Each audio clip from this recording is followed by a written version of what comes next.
লোফের জালিম। সালাকে স্পষ্ট ফাউল করা হয়েছে। এবার মুসলিম দেশের পক্ষ নিয়ে মুখ খুলে কি বলল ক্রিস্টিয়ানো রোনালদো? হ্যাঁ দর্শক, ঠিক এই প্রশ্নটি এখন পুরো ফুটবল বিশ্বের আনাচে কানাচে প্রতিধ্বনিত হচ্ছে। বিশ্বকাপে আর্জেন্টিনা বনাম মিশরের মধ্যকার শেষ 16 লড়াইটি কি আসলেই কোনো পরিচ্ছন্ন এবং নিরপেক্ষ খেলা ছিল, নাকি বিশ্ব ফুটবলের নিয়ন্ত্রক সংস্থার সাজানো কোনো পুনর্নির্ধারিত ছক? আটলান্টা স্টেডিয়ামের সবুজ ঘাসে গতকাল রাতে যা ঘটল তা হয়তো ফুটবলের ইতিহাসে এক কলঙ্কজনক এবং কালো অধ্যায় হয়েই লেখা থাকবে। মিশরের রূপকথার মতো এক জয়কে কিভাবে রেফারির বাঁশির জাদুতে দিনের আলোতে ছিনতাই করে নেওয়া হলো তা দেখে আজ স্তব্ধ পুরো দুনিয়া। আর এই চরম অবিচার এবং নির্লজ্জ পক্ষপাতিত্বের পর আর চুপ থাকতে পারলেন না পর্তুগিজ মহাতারকা ক্রিস্টিয়ানো রোনালদো। সবসময় মজলুমের পক্ষে এবং মুসলিম বিশ্বের সমর্থনে দাঁড়িয়ে যাওয়া এই মহানায়ক এবার সরাসরি মোহাম্মদ সালাহ এবং মিশরের পক্ষে এমন এক বিস্ফোরক মন্তব্য করেছেন যা নাড়িয়ে দিয়েছে খোদ বিশ্ব ফুটবলের সদর দপ্তরকে। রোনালদো ঠিক কি বলেছেন তা জানার আগে চলুন দেখে নিই মাঠের ভেতরের সেই ভয়ঙ্কর প্রহসনের আসল চিত্রটি। ম্যাচের অতিরিক্ত সময়ে যখন আর্জেন্টিনা তাদের জয়সূচক তৃতীয় গোলটি করে, ঠিক তার কয়েক মুহূর্ত আগেই মাঝ মাঠে অত্যন্ত স্পষ্টভাবে ফাউলের শিকার হয়েছিলেন মিশরের প্রাণভ্রমরা মোহাম্মদ সালাহ। সালাহকে পেছনে থেকে অবৈধভাবে তীব্র আঘাত করে মাটিতে ফেলে দেওয়া হয়েছিল, যা ফুটবলের সাধারণ নিয়ম অনুযায়ী নিশ্চিত ফাউল। সালাহ নিজে রেফারির কাছে আবেদন করেছিলেন, এমনকি মাঠে থাকা ভিডিও প্রযুক্তির সাহায্য নেওয়ার জন্য বারবার অনুরোধ করেছিলেন, কিন্তু রেফারি যেন সেই মুহূর্তে সম্পূর্ণ অন্ধ এবং বধির হয়ে গিয়েছিলেন। তিনি সালাহর কোনো কথাই শোনেননি, উল্টো খেলা চালিয়ে যাওয়ার নির্দেশ দেন এবং সেই আক্রমণ থেকেই গোল পেয়ে যায় আর্জেন্টিনা। অথচ একটু পেছনে ফিরে তাকালেই আমরা দেখতে পাই রেফারির চরম দ্বৈত নীতি এবং ভয়ঙ্কর এক প্রহসন। প্রিয় দর্শক, আমরা জানি মিশরের দ্বিতীয় গোলটা বাতিল করা হয়েছিল অত্যন্ত সূক্ষ্ম একটি ফাউল ধরে। তখন রেফারি নিজ উদ্যোগে ভিডিও প্রযুক্তি চেক করে সাথে সাথে গোলটি বাতিল করে দিয়েছিলেন। একদিকে মিশরের বেলায় কড়া আইন, অনুবীক্ষণ যন্ত্র দিয়ে ফাউল খোঁজার চেষ্টা, আর অন্যদিকে আর্জেন্টিনার বেলায় যেন সব মাফ।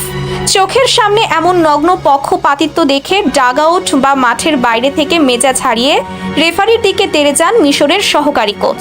মিশরের সহকারী কোচের এভাবে রেগে যাওয়াটা একদম স্বাভাবিক ব্যাপার ছিল, কারণ চোখের সামনে নিজের দেশের এমন সর্বনাশ এবং এত বড় একটা অবিচার কোনো দেশপ্রেমিকের পক্ষেই মেনে নেওয়া সম্ভব নয়, যার ফলে তাকে উল্টো লাল কার্ড দেখিয়ে মাঠ থেকে বের করে দেওয়া হয়। আজকের ম্যাচে রেফারি যা করেছে সেটা মনে থাকবে, সেটা ইতিহাস হয়ে থাকবে, যেটা হয়তোবা আজীবনও ভুলতে পারবে না মিশর এবং বিশ্ব ফুটবলের সাধারণ দর্শকরা। রেফারির এমন নির্লজ্জ কর্মকাণ্ড দেখে হতাশ হয়ে এক পর্যায়ে হেসেই ফেলেন মোহাম্মদ সালাহ। ভেতরে কষ্ট পুড়ে ছাই হয়ে যাচ্ছে। চোখের সামনে বিশ্বকাপ থেকে বিদায় নিতে হচ্ছে, কোটি মানুষের স্বপ্ন ভেঙে যাচ্ছে, অথচ এই মানুষটা হাসছে। কেন হাসছে জানেন? কারণ তিনি বুঝে গেছেন রেফারি এমন কাজও করতে পারে, একটি দলকে জেতানোর জন্য এতটা নিচে নামতে পারে, যা কোনোভাবেই বিশ্বাসযোগ্য ছিল না। সালার এই হাসি ছিল মূলত এই দুর্নীতিগ্রস্ত ব্যবস্থার প্রতি এক নীরব চপেটাঘাত। ফুটবল বিশ্লেষক এবং বোদ্ধাদের মতে পুরো বিষয়টি নিছক কোনো রেফারির ভুল নয়, বরং এটি কর্তৃপক্ষের সাজানো একটি অত্যন্ত সুপরিকল্পিত হাইপোথেটিক্যাল ট্যাকটিক্যাল সিনারিও। আমরা জানতাম ফুটবল ফেয়ার বা নিরপেক্ষ খেলা হয়, কিন্তু না, ফুটবল আসলে নিরপেক্ষ খেলা হয় না। ফুটবলে যেন অঘোষিতভাবে কমিটির টিম হয়ে গেছে আর্জেন্টিনা। এর পেছনের কারণটা সম্পূর্ণ ব্যবসায়িক এবং বিলিয়ন ডলারের বাণিজ্য। আয়োজকরা খুব ভালো করেই জানে আর্জেন্টিনা যদি আগেই বিদায় নেয় তাহলে তাদের বিশাল অঙ্কের লোকসান হয়ে যাবে। ফুটবলের প্রতি কোটি কোটি দর্শকের উন্মাদনা কমে যাবে, পৃষ্ঠপোষকরা মুখ ফিরিয়ে নেবে এবং বাকি ম্যাচগুলোতে তারা প্রত্যাশিত আয় করতে পারবে না। ফুটবলের মান এবং ব্যবসায়িক ভ্যালুটা ধরে রাখতে এবং টেলিভিশন সম্প্রচার সত্ত্ব থেকে বিশাল অঙ্কের টাকা পকেটে ভরতে আর্জেন্টিনাকে যে কোনো মূল্যে ফাইনাল পর্যন্ত নিয়ে যেতেই হবে। এতে কর্তৃপক্ষের লাভ, আয়োজকদের লাভ, পুরো পৃথিবীর লাভ। কিন্তু এই নোংরা রাজনীতির নির্মম বলি হতে হলো নিরীহ মিশরকে। শুধু লোকসান নয়, অনেক বড় ক্ষতি হয়ে গেল তাদের। ম্যাচটা তারা জিতেই যাচ্ছিল, কিন্তু শেষ পর্যন্ত তাদেরকে কোনো না কোনোভাবেই হারিয়ে দেওয়া হলো। যদি মিশরের ওই দ্বিতীয় গোলটি বাতিল করা না হতো তবে ম্যাচটি 3-3 গোলের সমতায় শেষ হতো। আর ম্যাচটি যদি পেনাল্টি শুট আউট বা টাই ব্রেকার পর্যন্ত গড়াতো তবে আর্জেন্টিনা নিশ্চিতভাবেই হেরে যেত, কারণ পুরো ম্যাচে এমিলিয়ানো মার্টিনেজ যে পারফরমেন্স করেছেন তার চেয়ে শতগুণে বেশি আত্মবিশ্বাসী এবং ভয়ঙ্কর ফর্মে ছিলেন মিশরের গোলরক্ষক মোস্তফা। পেনাল্টি শুট আউটে গেলে মিশর যে নিশ্চিত জয় পেত তা আর বলার অপেক্ষা রাখে না। বছরের পর বছর ধরে একটি দল নিজেদের রক্ত পানি করে এমন একটি বিশ্বমঞ্চে পৌঁছায়, আর একজন রেফারির একটি বাঁশি তাদের সেই সমস্ত স্বপ্নকে ধুলোয় মিশিয়ে দেয়। মিশরের কোটি কোটি মানুষ আজ চোখের জল ফেলছে। সালার মতো একজন বিশ্বমানের খেলোয়াড়ের হয়তো এটাই ছিল শেষ বিশ্বকাপ, কিন্তু তাকে মাঠ থেকে বিদায় নিতে হলো মাথা নিচু করে নয়, বরং এক অদৃশ্য শক্তির কাছে পরাজিত হয়ে। আর ঠিক এই জায়গাতেই আর চুপ থাকতে পারেননি ক্রিস্টিয়ানো রোনালদো।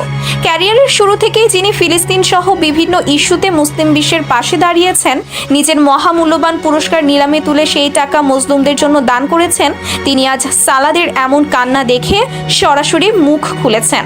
আন্তর্জাতিক ক্রীড়া মহলে জোর গুঞ্জন, সামাজিক যোগাযোগ মাধ্যম ও ঘনিষ্ঠ মহলে রোনালদো তীব্র ক্ষোভ প্রকাশ করে বলেছেন, ফুটবল মাঠে এমন অবিচার কোনোভাবেই মেনে নেওয়া যায় না। সালাহকে করা ফাউলটি ছিল দিনের আলোর মতো স্পষ্ট। একটি দলকে সুবিধা দিতে গিয়ে আরেকটা দলের বছরের পর বছর করা পরিশ্রমকে এভাবে ধুলোয় মিশিয়ে দেওয়াটা ফুটবলের জন্য চরম লজ্জাজনক। মিশর আজ হারেনি, তারা রেফারির নোংরা রাজনীতির শিকার হয়েছে। রোনালদোর এই কথাগুলো যেন আজ কোটি কোটি ফুটবল ভক্তের মনের কথারই প্রতিধ্বনিত হয়ে উঠেছে। রোনালদো তার বক্তব্যে আরও ইঙ্গিত দিয়েছেন যে ফুটবলের সৌন্দর্য আজ টাকার কাছে বিক্রি হয়ে গেছে। যারা দিনের পর দিন মাথার ঘাম পায়ে ফেলে ফুটবলের সৌন্দর্যকে বাঁচিয়ে রেখেছে, তাদের পরিশ্রমের কোনো মূল্য আজ এই বাণিজ্যিক ফুটবল দুনিয়ায় নেই। একজন সত্যিকারের ফুটবল প্রেমী হিসেবে রোনালদোর এই প্রতিবাদী কণ্ঠস্বর প্রমাণ করে যে তিনি শুধু মাঠের ভেতরই একজন কিংবদন্তি নন, মাঠের বাইরেও তিনি একজন অকুতোভয় সত্যের সৈনিক। দর্শক, একটি বিশ্বকাপের মঞ্চে এমন নগ্ন পক্ষপাতিত্ব ফুটবলকে কোথায় নিয়ে যাচ্ছে? আপনার কি মনে হয় না আজকের ম্যাচে মিশর নয় বরং হেরেছে স্বয়ং ফুটবল? আর আজকের ম্যাচে এমিলিয়ানো মার্টিনেজ বা মেসি নয়, আসল খেলার সেরা খেলোয়াড় বা ম্যাচ সেরা হওয়া উচিত ছিল ওই রেফারির। এই পুরো ঘটনাটি এবং রেফারির পারফরমেন্স নিয়ে আপনাদের অত্যন্ত সুচিন্তিত মতামত অবশ্যই মন্তব্য করে জানাবেন। ভিডিওটি পছন্দ হলে একটি লাইক দিন এবং এমন সাহসী ও চাঞ্চল্যকর খবর সবার আগে পেতে চ্যানেলটিতে এক্ষুনি সাবস্ক্রাইব করে পাশে থাকা বেল আইকন